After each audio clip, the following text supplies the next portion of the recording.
ក្រពើនិងអេសី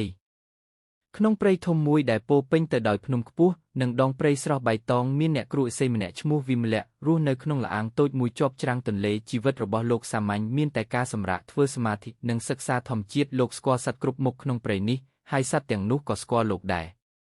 ថ្ងៃមួយពេលវិមលៈកំពុងដើរតាមច្រាំងទន្លេលោកគឺសំឡេងយំខ្សាក់ដូចកូនក្មេងលោកដើរតាមសំឡេងនោះរហូតទៅដល់ឃើញក្រពើឈ្មោះកាឡាដេកលូតកន្ធីនៅលើច្រាំងខ្សាច់ជើងខាងក្រោយស្ដាំរបស់វាជាប់នឹងអំបែងឈើមុតស្រួចធំមួយឈាមហូរស្រាក់ហើយក្រពើនោះមើលទៅឈឺចាប់ខ្លាំង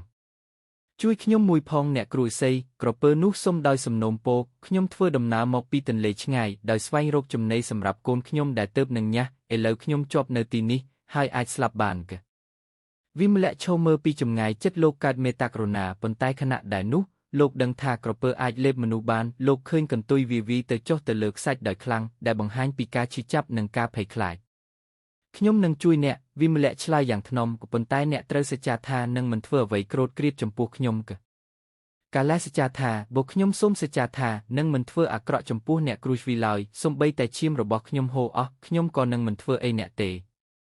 វិមលៈជឿពាក្យសច្ចានោះហើយយកសម្ភារៈព្យាបាលដែលលោកយកមកជានិច្ចលោកយកថ្នាំស្ករត្នោតដាក់លើរបួសរួចយកកន្ទ្រកចេញដោយប្រុងប្រយ័ត្នក្រពើកាឡាយំឈឺចាប់ប៉ុន្តែនៅស្ងៀមវិមលៈចង់របួសឲ្យណែនរួចយកថ្នាំស្រទាប់ព្រៃដាក់លើរបួសនិងឲ្យក្រពើស៊ីរុក្ខជាតិព្យាបាលមួយចំនួន3ថ្ងៃក្រោយមករបួសចាប់ផ្ដើមសះស្បើយកាឡាអាចដើរទៅមកបានវិញហើយក៏ត្រៀមខ្លួនត្រឡប់ទៅកាន់ទន្លេវិញអរគុណអ្នកគ្រូខ្ញុំសូមអញ្ជើញអ្នកគ្រូជិះលើខ្នងខ្ញុំនឹងដឹកអ្នកគ្រូឆ្លងទន្លេទៅផ្ទះវិញកាឡានិយាយវិមលៈស្ទាក់ស្ទើរមួយផ្លែតប៉ុន្តែឃើញថាក្រពើមានចិត្តល្អលោកក៏យល់ព្រមពេលទៅដល់កណ្ដាលទន្លេទឹកចូលខ្លាំងហើយក្រពើក៏ផ្លាស់ប្ដូរឥរិយាបថ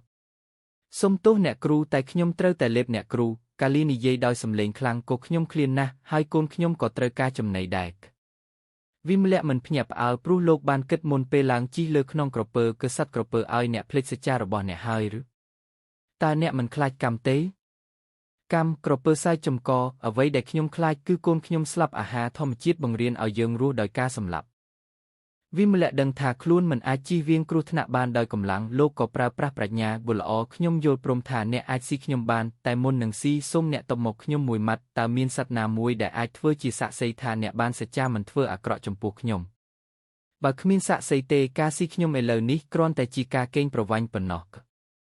ក្រពើសម្លឹងមើលជុំវិញឃើញតែទឹកនិងអាកាសជាមានតែទឹកនិងអាកាសប៉ុណ្ណោះដែលឃើញសច្ចារបស់យើងល្អណាស់ចូលយើងសួរពួកគេវិមលៈឆ្លើយ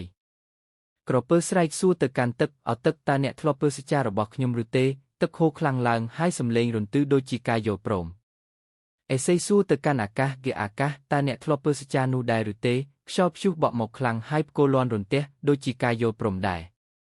វិមលៈនិយាយឡើងវិញក៏បើដូច្នេះទឹកនិងអាកាសក៏ជាសាក្សីដែរប៉ុន្តែពួកគេមិនអាចនិយាយបានទេចូលយើងទៅសួរសត្វមួយក្បាលដែលអាចនិយាយបានដើម្បីឲ្យពិតប្រាកដក្រពើគិតថានេះគ្រាន់តែជាឧបាយកលរបស់ឥសីប៉ុន្តែក៏យល់ព្រមពេលនោះមានសត្វកុកហោះកាត់មកក្រពើស្រែកហើយសត្វកុកមកហើយសួរវាអំពីសច្ចាកាលពីថ្ងៃមុនសត្វកុកឆ្លើយថាក៏ខ្ញុំឃើញទាំងអស់ក្រពើសច្ចាថានឹងមិនធ្វើអ្វីក្រោធគ្រាតចំពោះឥសីឡើយក្រពើកាឡាភ្ញាក់ផ្អើលហើយក៏ដឹងថាខ្លួនត្រូវបានចាប់ក្នុងអន្ទាក់សច្ចារបស់ខ្លួនផ្ទាល់ក្រពើធ្វើដូចមិនដឹងខ្លួនហើយដកថយទៅច្រាំងវិញ